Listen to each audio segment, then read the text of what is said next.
Welcome to EPG Pathshala. I am Dr. Anurekha Chariwag, Assistant Professor, Department of Sociology, Savitribai Phule, Pune University.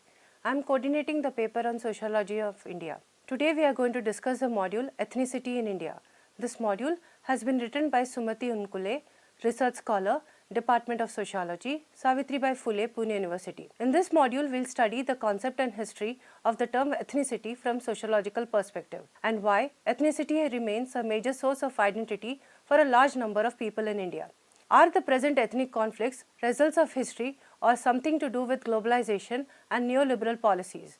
What is the relationship between globalization and revival of pre-modern identities like ethnicities?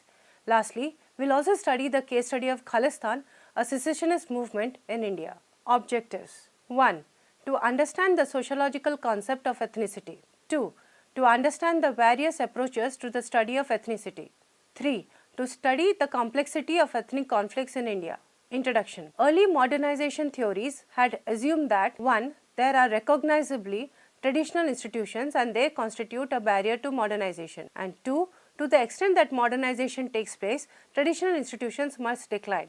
However, the modernization theorists fail to understand that diversity and prevalence of various forms of traditions, 2. Complexity of traditions' relationship with modernity, and 3. Political significance of a so-called traditional phenomena such as religion, ethnicity, and caste. The social scientists argue that as society modernizes itself, primordial identities like religious, ethnic, caste, and kinship will gradually lose its importance. According to Allison, a world anticipated by the early modernization theory that breaks down people's localized ethnic identities and replaces them with loyalties to larger communities had arrived.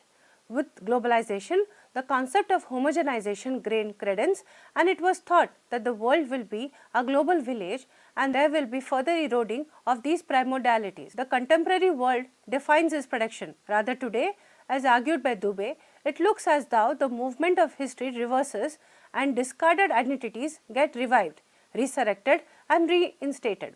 The rejects of the past have been set up as idols of the present. As a result, each part of the world is engulfed with various ethnic conflicts. Rwanda, Yugoslavia, Georgia, Sri Lanka, Indonesia, North Ireland and many other countries are full of ethnic wars. Development too has not been able to neutralize these identity issues, rather in some cases it has heightened it, argues Sachidananda. Contemporary India too is not an exception to this. Soon after independence, the makers of modern India too believed that as processes of modernization and secularization accelerates, pre-modern identities will eventually wane away. India's image has always been that of a country known for its unity in diversity. Diversity of religion, ethnicity, language and culture, about which it once boasted of, now has become a major source of conflict and poses threat to its nation building project. In this module, we will study the concept and history of the term ethnicity from a sociological perspective and why ethnicity remains a major source of identity for a large number of people in India. Section 1. Conceptualizing ethnicity.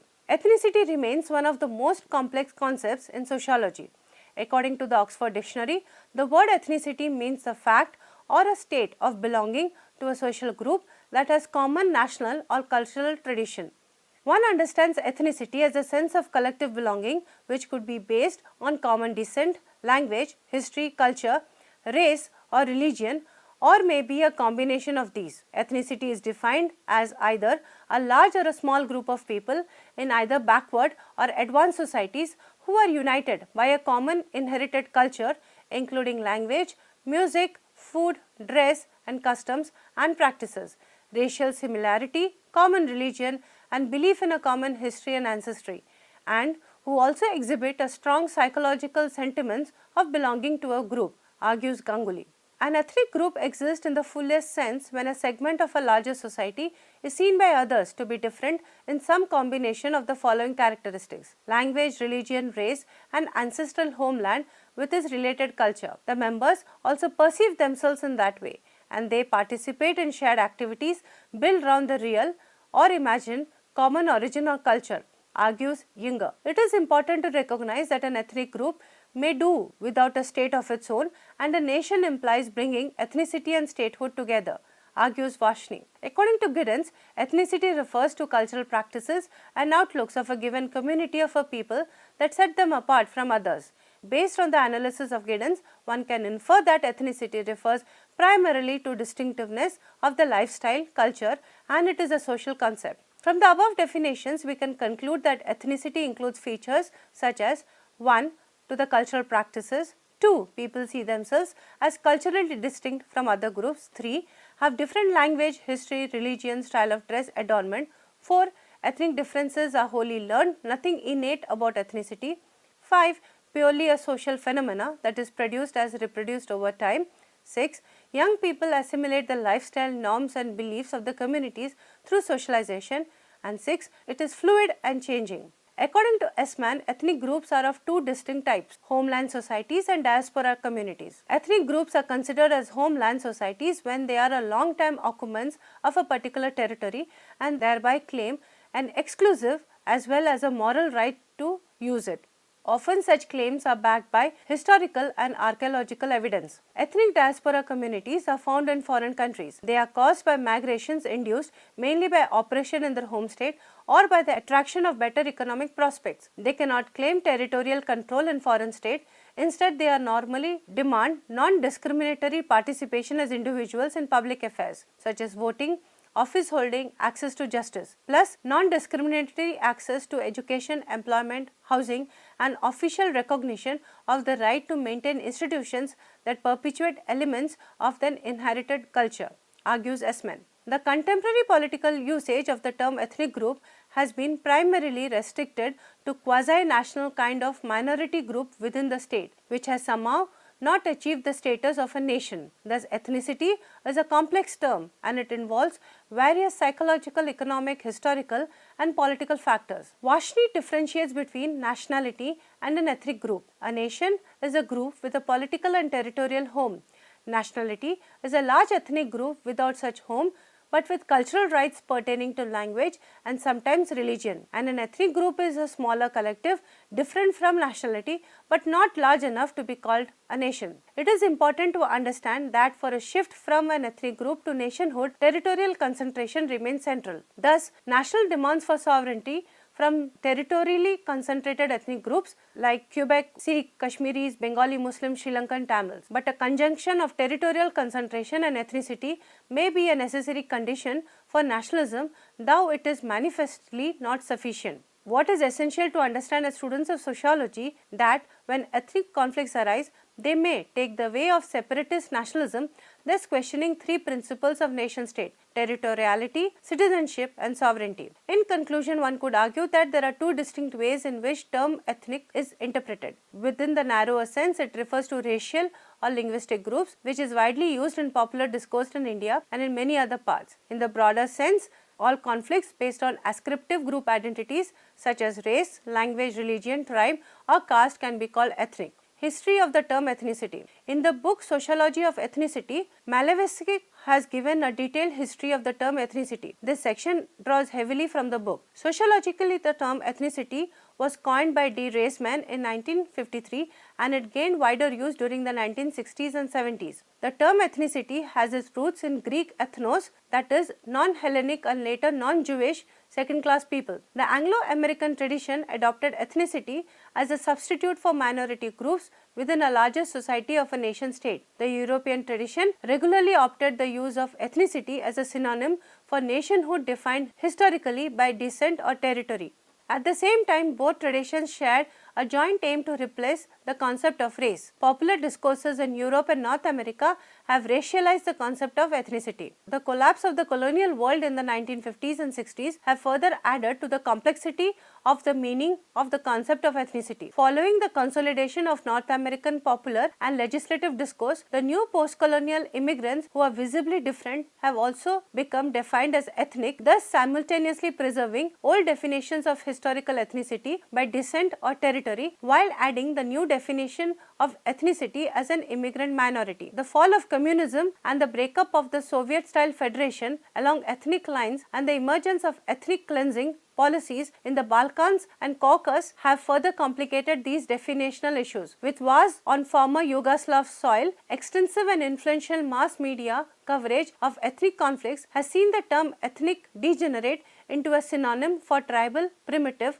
barbaric and backward. Finally, the ever-increasing influx of asylum seekers, refugees and economic migrants to Western Europe, North America and Australia who do not necessarily express visible or significant physical, cultural or religious differences to their host, together with their uncertain legal status, has relegated the term ethnic to a quasi-legislative domain. In this context, the term ethnicity refers again to non-citizens who inhabit our land, that is, second-class people. From the above discussion regarding the concept and history of ethnicity, it is clear the term ethnicity was used differently and it meant differently in different times of history. Today, it means a large group of minority people having different culture.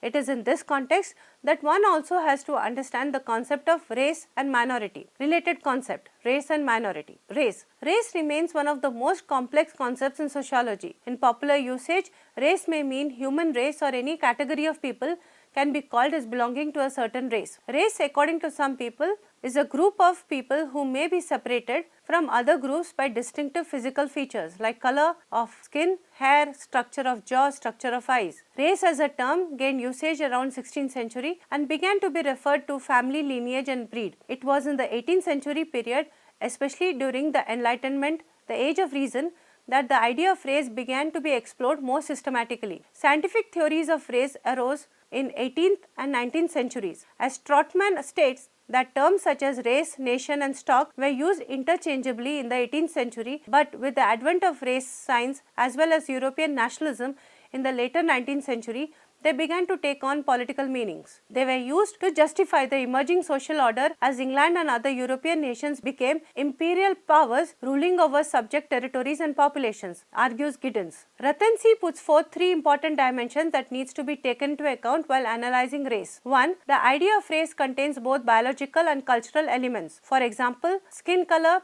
religion and behavior. Secondly, the biological and cultural aspects projects itself in different degrees in any definition of a racial group, and that depends not only on the group but also on the historical period in question. Finally, racial status is subject to and conditioned upon political negotiation and transformation. The post-Second World War has raised serious questions about scientific base of race. It is now accepted that there cannot be a clear-cut races but the range of physical variations in human beings. History has witnessed to various discrimination, prejudice and genocides based on race. As a result, race remains an important concept that interests sociology as it allows certain status and role for individuals and groups in a particular society. Minority. The word minority is used differently in sociology. Largely, people understand minority in statistical terms. In sociology, the term minority means the people or groups that are disadvantaged as compared to the majority population. Also, they have a certain sense of group solidarity because of experiencing same prejudice and discrimination. This has nothing to do with numbers. For example, women are considered as minority even though they are fairly equal in number to the number of men. Jairath argues that while Muslims constitute the largest religious minority in India and are ingrained into the cultural, economic and social space of India, there is a lack of academic recognition of diversity and stratification among Muslims. Thus, for a well-grounded sociology of India, it necessitates a proactive engagement with the study of Muslim communities. Approaches to the study of ethnicity. Scholars are divided in their opinion regarding how ethnic identity is formed and why it persists. Pathi, in his book, has stated debates among the scholars in the area of the study of ethnicity. The debate between primordialist and instrumentalist centers on the nature of ethnic groups. Primordialist approach was put forth first by Edward Shills in 1957. This approach considers ethnicity as a natural bond between people, immutable or primordial. Thus, the formation of political identity from parochial loyalties is believed to be conditioned by natural law, a priori reality. This approach has been criticized as static and naturalistic and as failing to account for the impact of immigration and intermarriage. Instrumentalist approach was put forth by scholars such as E.R. Leach, Abner Cohen, Michael Banton. They emphasize the utilitarian and thus rational bent of ethnic groupings whose shifting shape reflect changing conditions. They conceive ethnicity as an emergent process of power struggles. They believe cultural factors are epiphenomenon to the process. This approach has been criticized for underplaying durable, effective and persisting constructions of ethnic identity. The debate between survivalists and evolutionists is based on how ethnic identities will change. Survivalists argue that ethnicity will go on taking new forms with changing systems and will never disappear, as it serves the basic communal affective needs. While evolutionists argue that ethnicity is destined to wither away and yield to genuine democratic socialist reforms where color, creed and language will not impede full social participation. In the debate between maximalists versus minimalists, the maximalists assert that strong ethnicity manifests itself in violence and bloodshed, while weak ethnicity is expressed in symbolic non-violent ways. While minimalists tend to restrict their interest to one end of the continuum, depending on their intentionality level on the strong manifestation of ethnicity. This debate is of little consequences as ethnic processes occur along the whole continuum and at different moments, and one can transform into the other in either ways. Vashti states that constructivism approach is very important perspective to understand ethnicity. The core idea within constructivism is that ethnic identities are constructs of modern epoch and that they are social constructs. Such an approach questions the assumptions among people that social categories are natural, inevitable and changing facts of life. Drawing from works of Mamdani and Sunni, the argument is that modernity has transformed the meaning of ethnic identities by bringing the masses into a variety of newer forms of consciousness and meanings. What are these new forms? Vashti argues there are three kinds of mechanisms that are important. One, technological, ideational and colonial policies, institutions and practices. Critical among the works is the argument of Anderson developed in his book Imagined Communities, where he states that the rise of print capitalism, that is arrival of the printing press, and capitalism is a basic system through which local identities get transformed into larger national interests, argues Chandra. Further drawing from Taylor, it is argued that how such modernity has brought about ideational changes in human life. Specifically, modernity has presented to us the notion of dignity to which all of us are entitled. Thus, Vashti argues that much of the ethnic assertion in the modern world is about resisting such confining, demeaning and contemptible pictures of the dominant groups through colonial rulers and state bureaucracies have often relate to the subordinate groups. The key word here is dignity and not material self-interest. As Brass argues, 1. Ethnicity and nationalism are not givens, rather are social and political constructions, and 2. That ethnicity and nationalism are modern phenomena inseparably connected with the activities of the modern centralizing state. Thus, it is important to focus on the specific types of interactions between the leadership of centralizing states and the elites from non-dominant ethnic groups, especially in the peripheries of those states. Theoretical framework. Since the classics of sociological thought, with the exception of Max Weber, did not operate with the term of ethnic, sociologists had to turn to anthropology and in particular to the work of Frederick Barth in order to explain the power of cultural differences, both historically and geographically. Barth defined and explained ethnicity from outside rather than the inside-out traditional approach. It is not the possession of cultural characteristics that makes social group distinct, but rather it is the social interaction with other groups that make that difference possible, visible and socially meaningful. Hence, the focus is the study of ethnic difference has shifted from the study of its contents, that is, structure of language, form of particular customs, the nature of eating habits, to the study of cultural boundaries and social interaction. Cultural differences per se does not create ethnic collectivities. It is a social contact with others that leads to the definition and categorization of an us and a them. Group identities must always be defined in relation to that which they are not, in other words, in relation to non-members of the group.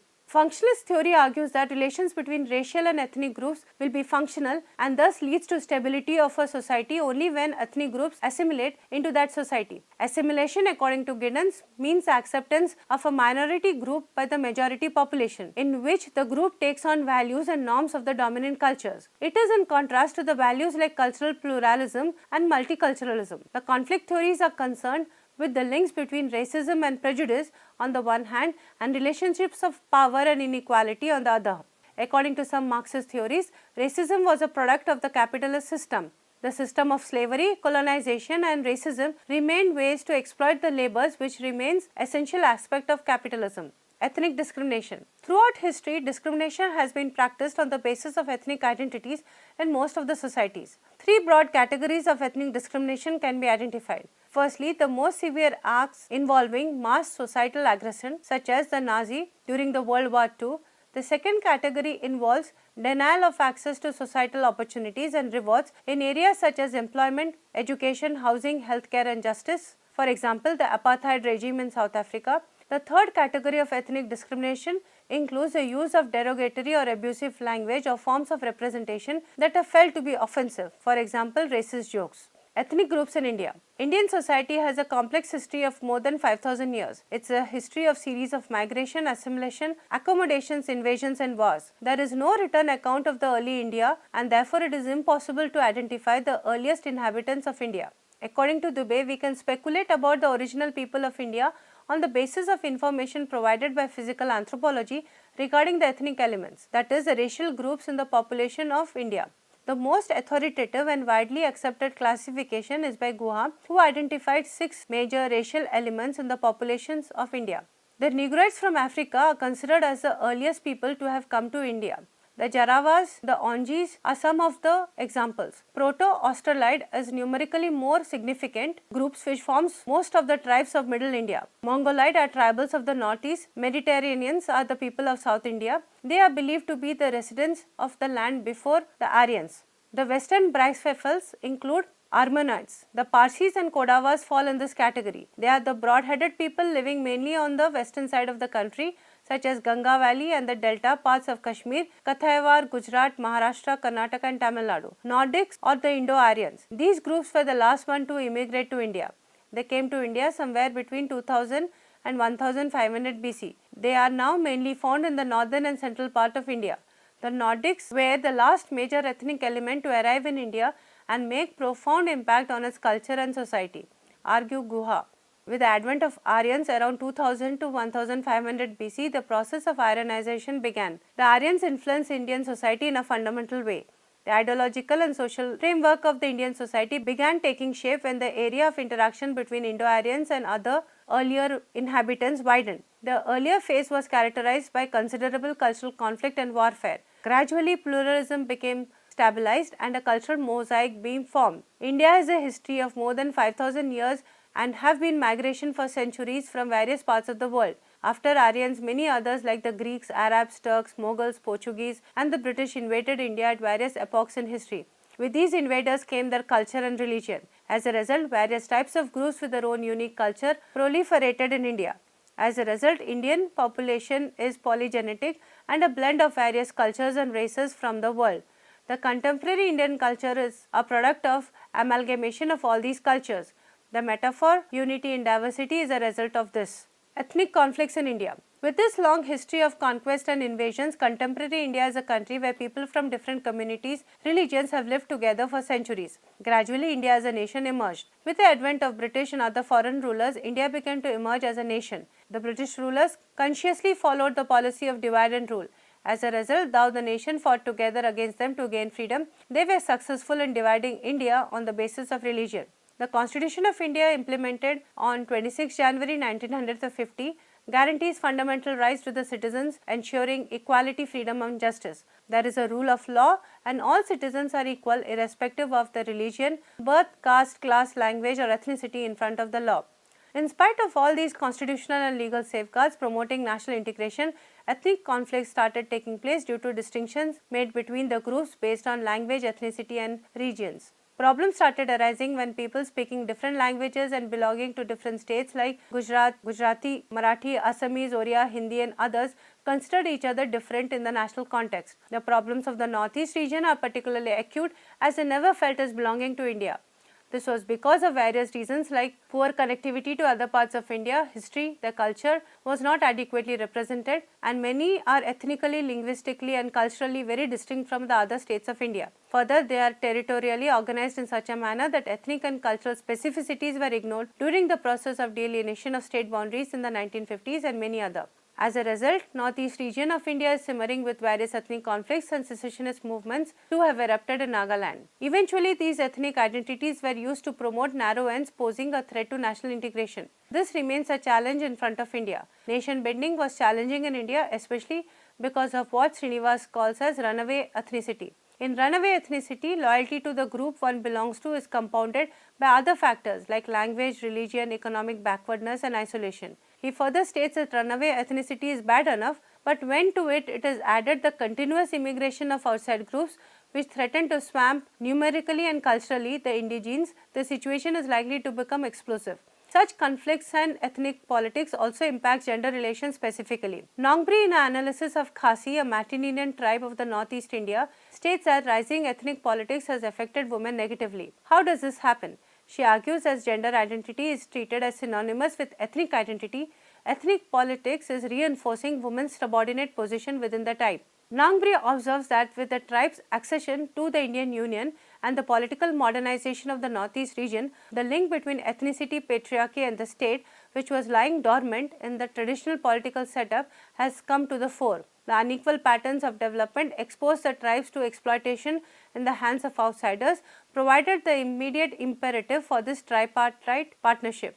Thus, ethnic politics is played on the body of women through controlling and regulating their sexuality and labor. The concept of globalization has also added to the complexity. Though migration was a common phenomenon even before, yet post-globalization it has accelerated migratory movements of people within and across borders. These migratory movements have added to the ethnic diversity and have given rise to various social, political and economic issues. These have given rise to various issues relating to ethnic identities and ethnic conflicts. Many a times, because of these cultural, historical and social factors, ethnic conflicts have been violent and many secessionist movements have emerged throughout India at different times. In the following section, we are going to study the case study of Khalistan, a secessionist movement which had emerged in Punjab. Khalistan movement in Punjab. The Khalistan movement emerged around the 1980s in Punjab. It was a secessionist movement that aspired to create a separate Sikh country called Khalistan in the Punjab region. Khalistan literally means the land of the pure people. From the years 1980 to 1992, the state of Punjab was full of violent conflict to establish Khalistan. Almost 25,000 people have lost their life, argues died. According to Jodhka, the rise of a powerful Khalistan movement was an unprecedented development in post-independence India. It was unprecedented because Punjab was a well-integrated part of the country. There had never been any doubts about the nationalist credentials of the Sikh, and Punjab had done well economically during the post-independence period. Therefore, the rise of secessionist movement was a puzzle for many and a challenge for the academia. This movement is significant for other various reasons. Firstly, it changed the popular image of Punjab from a state known for its economic progress to a crisis-ridden state. 2. It raised many critical questions on secularism, culture, community identities. And 3. The rights that challenged some of the basic assumptions around which the independent Indian nation was being forged. Let us briefly see the history of Punjab and Khalistan movement. The history of Punjab and Khalistan movement is based on the various sources from the internet and a book on the history of modern India written by B.L. Grover. The region of Punjab has been the traditional homeland of the Sikhs, where the Sikh religion was born sometime around the 1500 AD. Its founder Guru Nanak and 9 gurus developed the Sikh community over the next centuries. When the demand for Pakistan was made at Lahore Resolution, some Sikh leaders were concerned that the community would be left without any homeland after partition, this was largely because Pakistan had demanded a large part of Punjab. This led to some of the Sikh community leaders to put forth the idea of Khalistan, which covered the greater Punjab region. But they were unable to demand their own state as it was too small in number to resist Pakistan claims to Punjab. Only by siding with India they were able to keep up the part of Punjab. After the partition was announced, the majority of the Sikhs migrated from the Pakistani part to the Indian province of Punjab, which then included parts of the present-day Haryana and Himachal Pradesh. The Punjabi Suba movement led by Akali Dal aimed to create a Punjabi majority state in the Punjab region of India in 1950s. The States Reorganization Commission did not recognize Punjabi as being very distant from Hindi and rejected the demand. However, in 1966, after years of Sikh demands, India divided the Punjab into 3, recreating Punjab as a state with a Sikh majority. The Sikhs continuously felt oppressed with the way in which boundaries were set up of the new state. As a result, Khalistan movement reached its zenith in 1970s and 1980s, for which they got monetary assistance from NRI Sikhs. In 1984, Operation Blue Star was launched by Government of India. The object was to eliminate organized secessionist movement that the government believed that was being operated from the temple. This invasion of the holiest place of the Sikhs infuriated many of them, even the non-militant. The result of this was almost 1000 of Sikh militants were killed, followed by the assassination of Prime Minister Indira Gandhi in October 1984 by her two Sikh bodyguards. This was followed by anti-Sikh riots throughout India in which thousands of Sikhs lost their life. Sikhs are still resentful that action has not been taken against all those who were responsible. On 26 January 1986, a gathering passed a resolution favoring the creation of Khalistan. Subsequently, a number of rebel militant groups in favor of Khalistan waged a major insurgency which was suppressed by the security forces. Sikh political groups such as Khalsa Raj Party and Saad-e continued to pursue an independent Khalistan through non-violent means. Pro-Khalistan organizations such as Dal Khalsa are also active outside India. They are supported by a section of the Sikh diaspora. According to Jyotka, the rise of Khalistan movement coincided with the then interest in the questions of nationalism and ethnicity. In the fast globalizing world, the homeland has once again become easily accessible to the diaspora. The economic mobility experienced by some sections of the working class Punjabi migrants helped them send their children to schools and universities. Turmoil in the homeland obviously generated passion and interest among many of them. Having settled themselves economically, they understandably began to think of their cultural identities once again. Many of the writings on Khalistan movement emanated from the then dominant paradigm of modernization and saw crises like those in Punjab primarily as transitional phenomena, a problem in the evolutionary process of nation building or a consequence of elite manipulation, a typical feature of young democracies like India. Many saw the communal mobilizations among the Sikhs as a response to the anxieties created by the process of modernization. He insists that it was necessary to look at the politics of ethnicity and identities from the perspective of political economy.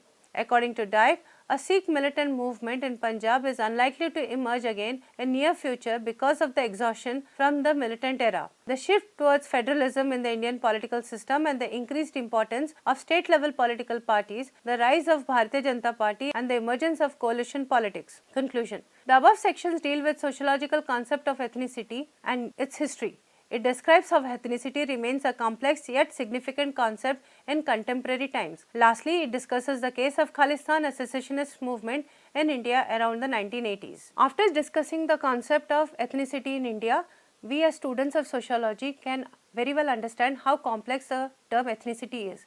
It has very close connections with the term race and minority, and further we also need to understand that we have to locate ethnicity as a historical concept. Over time, space and history, the concept and the meaning of ethnicity has changed. Further, we also need to understand ethnicity within the larger political economic concept. Thank you.